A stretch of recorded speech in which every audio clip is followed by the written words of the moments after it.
Hi and welcome to my playhouse, and I'm back in Denmark. So I have a little bit of a random video here with some random stuff that we're gonna be randomly talking about.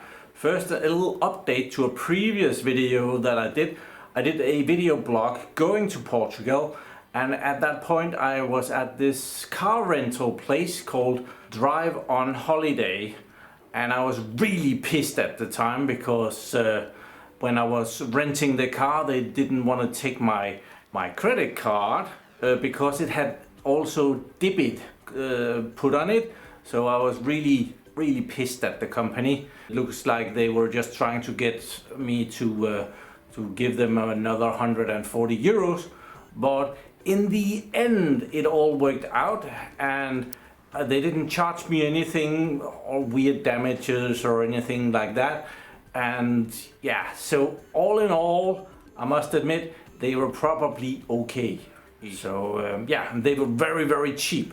I rented that car for 14 days in Portugal and drove around, free mileage, just pay for the gas, and it was 95 euros for that. Then there was some car tolls and stuff, but on top of that, that doesn't really go to the... Never mind. I just need another credit card where it doesn't say debit on it. I don't know if it's a weird thing here in Denmark, but our credit cards works like a debit card as long as there is money on my account.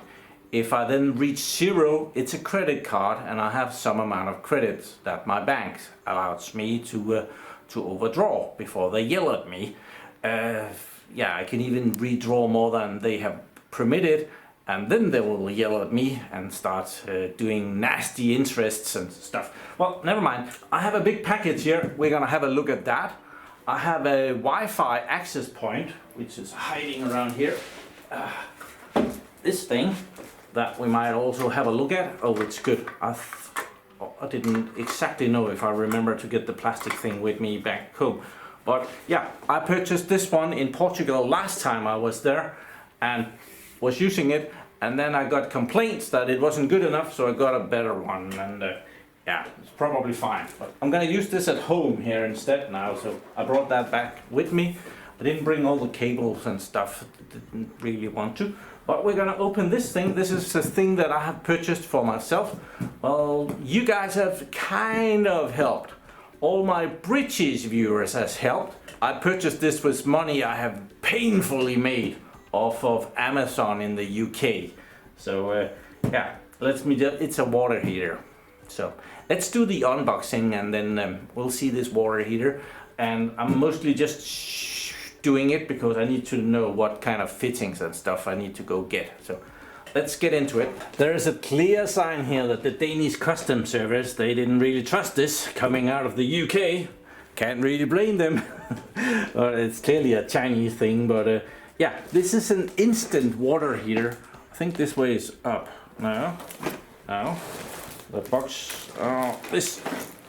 Okay, the logo thing is up. Alrighty. So let's open Sesame, see what we got here. So they have done most of the work of me. I'm sure the Danish customs service has an unboxing video somewhere that we are not probably gonna be allowed to tap into, but let's see if they left something for me to reveal. So we get some paperwork, very nice product manual, mostly, oh, there is some English here, but mostly Chinese. There's just like product manual. So did they leave anything in English here? The drawings are good. Oh, there's even some inside stuff of how it works inside, but mostly unreadable. Mostly totally unreadable. So, okay. Guess we'll do some Google translating if I need some of this, which I will probably have. Oh, they shouldn't have. So, okay. It's packaged. There is some stuff here. We have a thingy Wonder what that is. It's a valve of that. Let's hide that, save it for later. There's a bag of goodies. There is a universal thingy. This is shower fitting. Okay.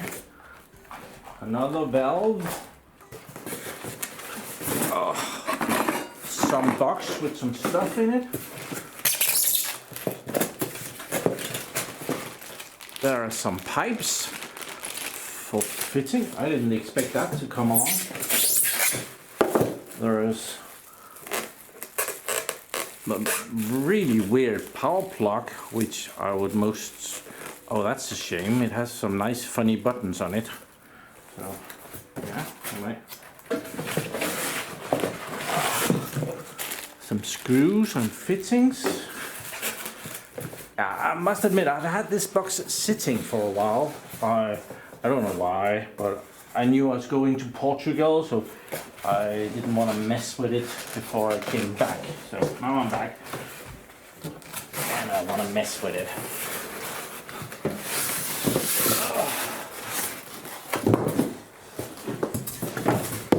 There is a gas hose. This is gas driven with Chinese writing on it. I think I might want to go and get another gas hose for it instead of using the one that comes with it. So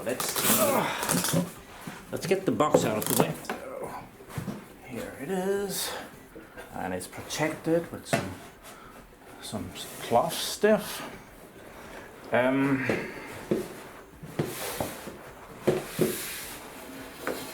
It's black. I thought that looked good. They did also supply it in gold. I am not that kind of guy. Gold colored water heater, not gonna happen. Well, you know, if this one isn't working and I have to send it back and they return one in gold, it might happen anyway. So why did I get this? Well, because I have one in Portugal. In Portugal, it's very normal to heat your water with gas. And this is an instant water heater thingy. So what it does is it feels, we can see the bottom here, hot water coming out, cold water going in. It feels the pressure on the water, and as soon as someone opens the hot water tap somewhere in the house where this is connected to, it will feel that, and then it will start heating up the water. I'm just removing all these white thingies. I don't want them everywhere. And that is what it needs power for, unfortunately. Some of these units are powered from just a battery sitting inside, but well, this one has a power lead. And where I need it, it doesn't really matter. So this one should be able to do 16 liters of warm water a minute, which it clearly says there in Chinese, which I have ever so slightly problems reading. But it's also does it constantly, so it regulates the flow. So if you can set the temperature on it, it has a digital display and it has some menus here, and you can set the temperature of the output water to some amount of degrees, and it should be able to hold that. So yeah, so this should be simple to connect. You put gas in there, you put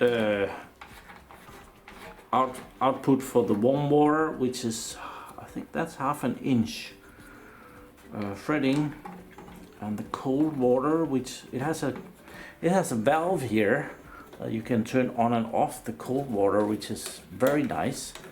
So we have cold water intake there. So these fittings are way big enough for 16 liters a minute. Oh, more white stuff here. I'm sure that's what the custom guys was after. Oh, he's full of white stuff. Let's get him. So on the top of it, it has an exhaust pipe, because we're going to be burning gas inside. Quite a lot of gas needs to burn to heat up water instantly. So yeah, it does look very nice. Here is all the specs in a language that we can't read. Lots of stuff we don't know nothing about. So it's equivalent to 30 kilowatts of instant heat, and it uses 28 watts. I wonder if that's all the time or just when it's running. I do hope that it's only when it's running. That's quite a lot. Probably that's the efficiency of 89%, and the noise level 6. No, that's the model number. Okay, it looks good. It's all approved by the Chinese engineering up here. 2023, 19th of August. So let's see the accessories. We have these two pipes. I have the same sort of pipes for my solar heating system up on the roof. This unit is only something that I wanted to use when the sun hasn't been shining for quite a while. Oh, yeah, okay, might be okay. I'm not a big fan of this. I've messed around with it for my solar heating system on the roof, and it's very well, especially at the ends here, it's very difficult to get that tight, but they have a very nice solution here. I should look into getting some of these for the stuff that I'm running. It might work better. And they cap them off, which I've never seen stuff like that capped off like that before. So, and it bends and stuff. What is this, 1/2 meter? I might need something longer. Let's see. Then we have these valves. I was not expecting that. What does that do? Oh, okay, so this is for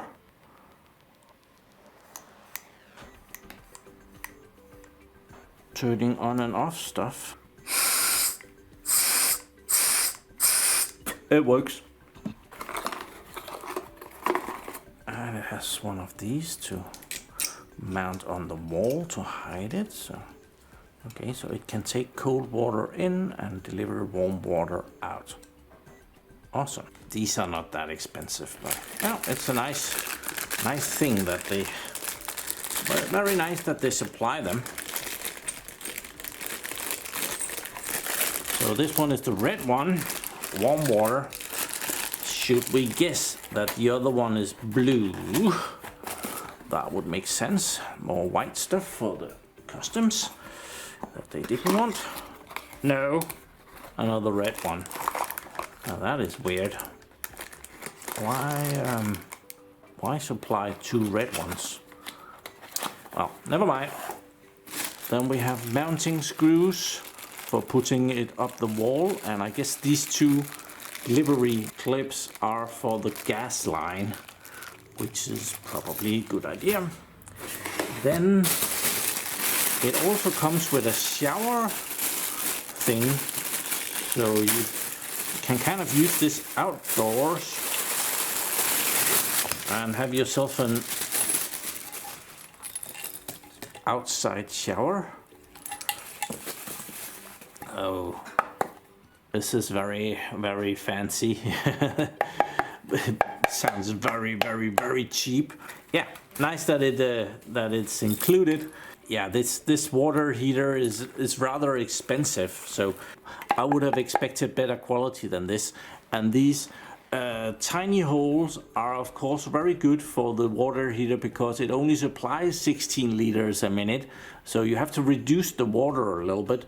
Otherwise you will use too much water, which means that your shower gets colder.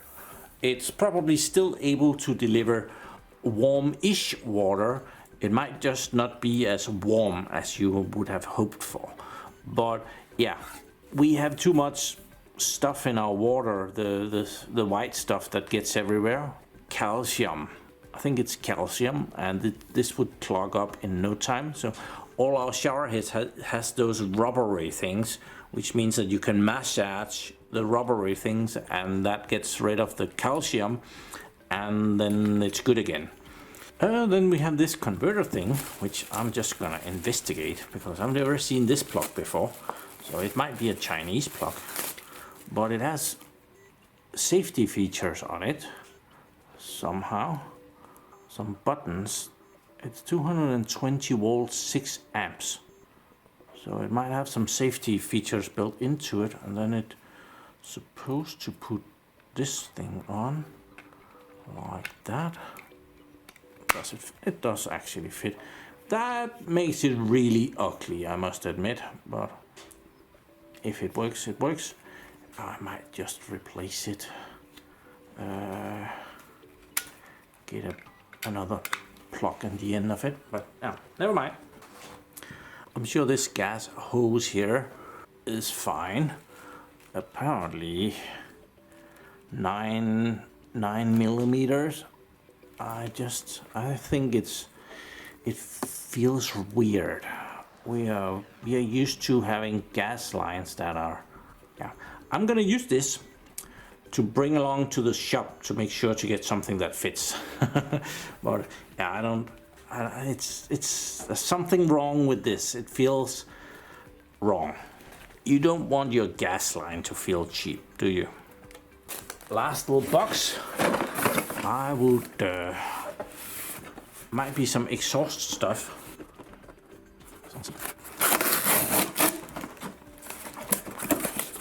Yep, exhaust pipe.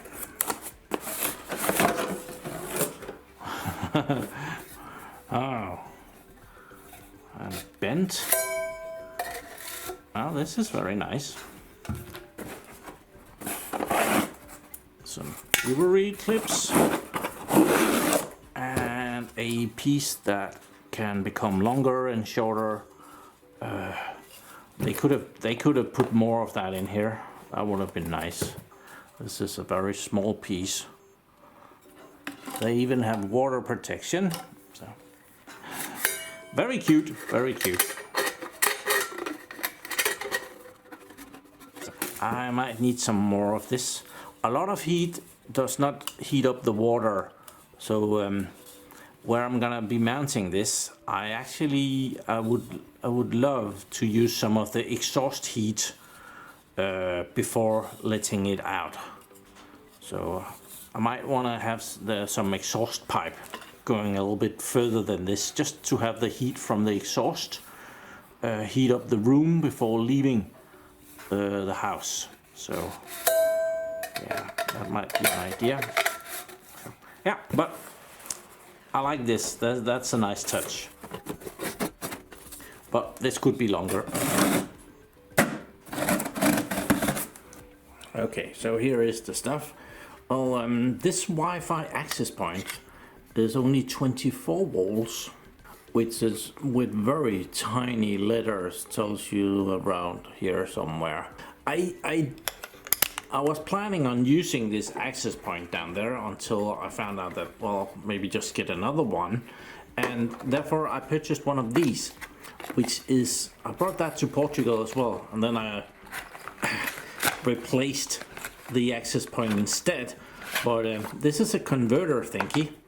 So with this thing, let's take this off, you can plug in 48 volts here, and then you get 24 volts out, and it eats the rest. So to use this, we'll have to try that. So down here underneath my table, I have this little Ubiquiti access point. It's an access point and it's a 2-port switch. On the back of it, inside the wall, it gets PoE power from a switch out in the closet. So to test it out in here in the nice and warmish thing, I have down here switched the two connections, because the black one goes up to my computer. There, it's very dark in there, but the one on the right is black and the other one is gray. And this box is powered over PoE, power over Ethernet, but it can also forward that PoE power to anything connected in port number 1 over here to the left. So yeah, we're gonna take the cable,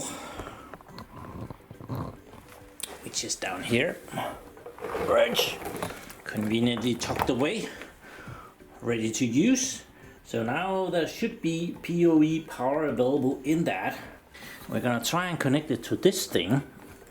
I haven't tried this before, so let's press that. There. Up here I have my Ubiquiti controller thingy, and right now it is looking at that in-wall AP2 ports. It's over here, PoE out plus data status. Nothing is connected there yet. So, but that wasn't enough. So let's try and connect the access point. See if that does anything. Well, I think we'll get rid of this thing. Now, this is a big connector. There. Yeah, we're getting power. It lights up, so something is working. So now we see that we have something connected here. It turned green in here, and it is powered down there. So it has also turned blue. It's at the moment it's configured to my network in Portugal, so it's most likely promoting my PlayHouse internet connection here. Okay, I call it something different in Portugal. So there is my PlayHouse guest and my PlayHouse management. Those two are from Portugal. I should adopt those here, but well, at the moment we're gonna put it to do work on my PlayHouse and my PlayHouse 2G. The 2G one is for Internet of Things. Some of that stuff still doesn't run 5G. This part was just to power it, so that's very nice. We can go. It sees the new device up here, the access point light. It has been up for 1 minute 30 seconds. So can we do anything? We can see it. Can we can adopt it. We're gonna do that. Adopt. It has a username and password. Yeah, I need to find those. Adoption failed, so we're gonna have to do a little bit of a more persuasive adoption. The Wi-Fi access point has a little reset button, so we're gonna try and press that in for some amount of seconds. Awkwardly located there.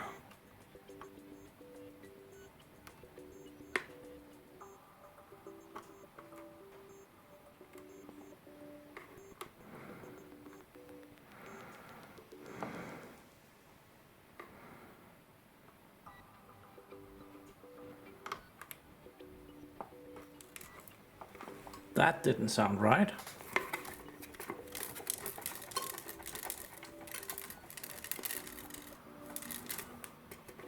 I think it broke the reset button. Man, this was supposed to be an easy fix. So we need something to go in there to pry that open. This seems to be doing something that could do the job.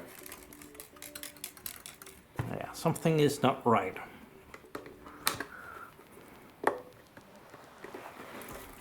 Apparently you should be able to pry this open. I have never done this before.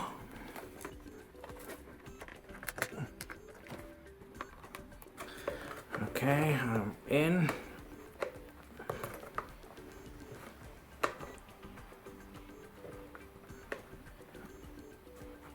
It's not really coming apart. And I'm out.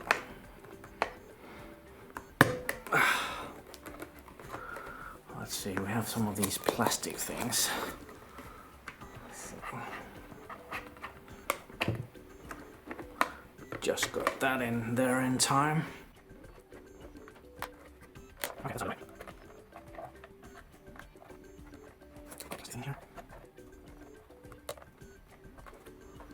Okay, some bodies come out. Come on.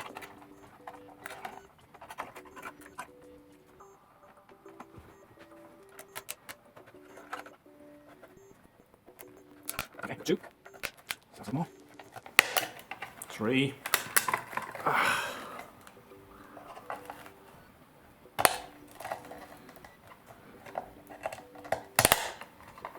4. think we just have one left. 5. Okay.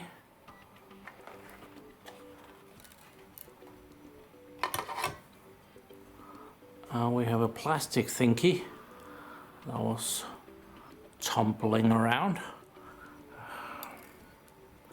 So the reset switch must be on the underneath the board. Screwdriver. I think we have screwdrivers here. Yeah, screwdriver. Phillips head. Oh, there's a metal bit.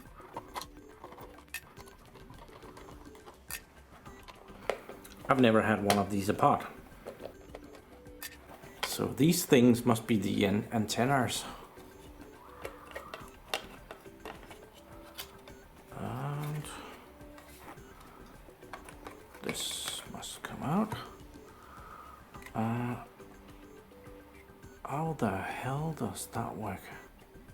Okay, so there is the underside of the board, and this switch is right there. So the plastic thing, I am guessing, would have to fit on top of it. Something like that. And then there is this fastener thing, which also came off.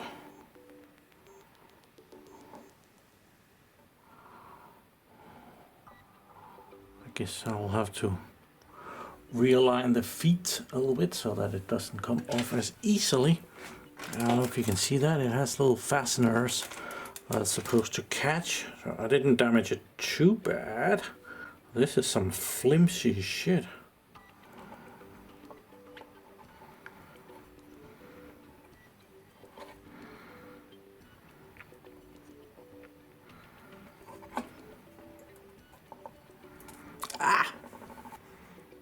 Okay, I got it. This is some small... Okay, so I am the honest guy that tells you when I have fucked up. And I fucked up. First I tried to hit this with a needle, which didn't work. Then I fixed it by putting it back together, and then it worked for a little bit. I could press the button. Then I found out that the metal thing on the back started going up instead of clicking. Then I tried to hot glue it. By the way, the battery power ran out of the camera, so well, I tried to hot glue it, that didn't work. Then I tried to super glue it, and now it's stuck. So we're gonna ninja hack it. I have a piece of tanks here, and I can see that the pads on each side is probably the button, so I should be able to reset it just doing that. And we're gonna try that, see if we can get away with that. So let's see, we should get a light on. I'm gonna pop that in there, and then I should be able to reset it by holding and short-circuiting it for about 5 seconds.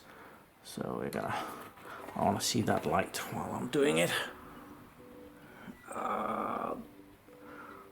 And there's nothing else that I can do bad around there.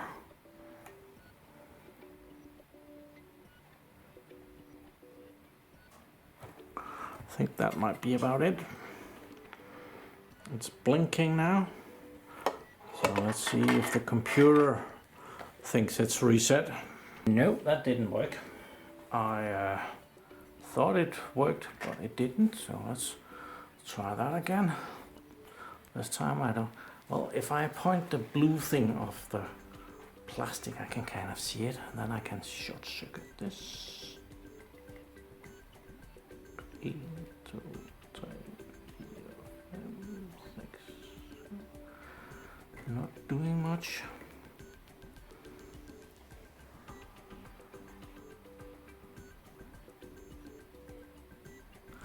Okay, I might have gotten glue on the pads, so now it turned white. It was blue, so at least some sort of stuff happened. I'm gonna check the computer again. Okay, I didn't actually get to show you this, it just worked it kind of auto adapted itself. It's up there. Let's get rid of that thing. So it's been up for 1 minute and 18 seconds. It took an IP number, so this time it worked. By the way, reading the manual, I found that the power adapter for it, this 24 volt one, also has a reset button there, and it should be possible to reset the device from that reset button as well. So I could have done that, then I didn't have to take it apart, and if I had read the damn manual I would just have done that. But I see there's an upgrade for it, so we're gonna start there. Confirm, updating, confirm. So we'll upgrade it and then I'll put it back in the box. Right now it's kind of dodgy, all over the place. Okay, that it's done upgrading, so and now it's back online. So I'm astonished that that is the antennas. That is really weird. But, okay. So we put it back in the box here. So note to myself, I ruined the reset button on this one. So yeah, it's a hard reset, or the adapter reset if I need to do this again. Hopefully I don't have to. Should be necessary to reset all the time. So there's 3 dots here, and they combine the 3 things there, and those things. I didn't mess up too badly. So 0.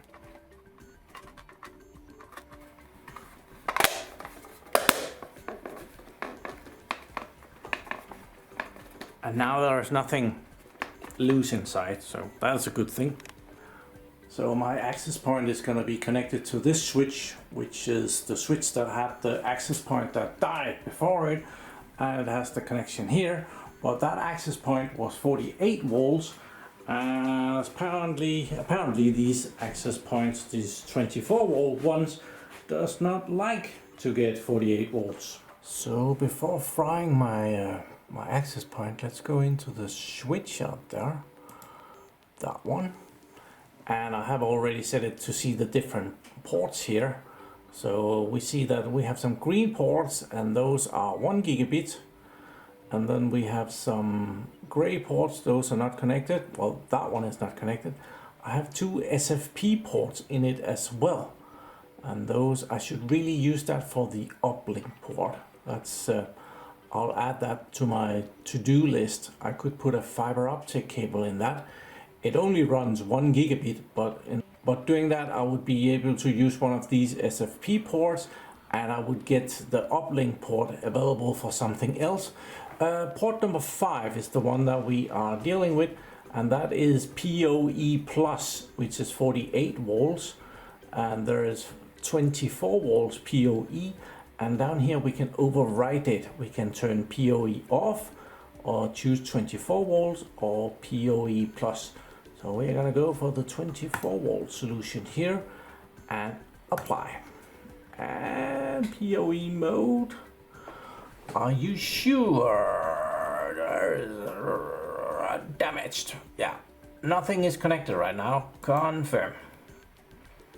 So over here we see that it's now 24 volts plus, passive, sorry,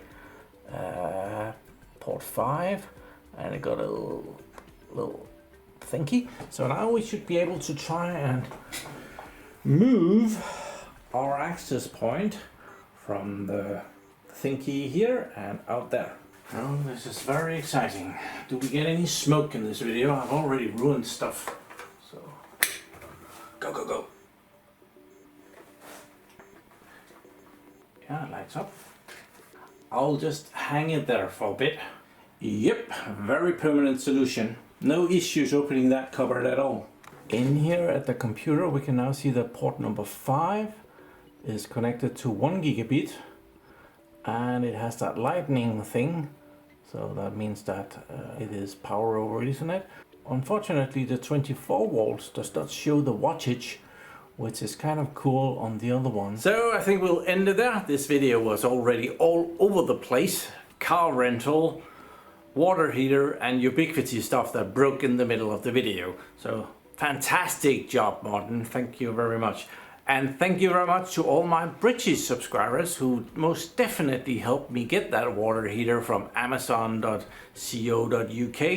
I'll leave a link in the description for that. It was bloody expensive, as I tried to get some quality. I don't know, I might have gotten ripped off there, I don't know. It's some of that stuff seemed a bit dodgy, but I wanted something with a digital display and some buttons that I could press, so I got that. All the other units I had dials that needed to be turned and stuff, so this one should be able to do all of the stuff digitally, which could be good, which could be bad, but yeah, I did it. If you wouldn't mind giving this video a like, I always forget to say that, so yeah, please do help me out with on the like thing down there. And naturally, thank you very much for watching my videos. Do subscribe to my channel so that you can see me again, and have a really nice day. Bye bye.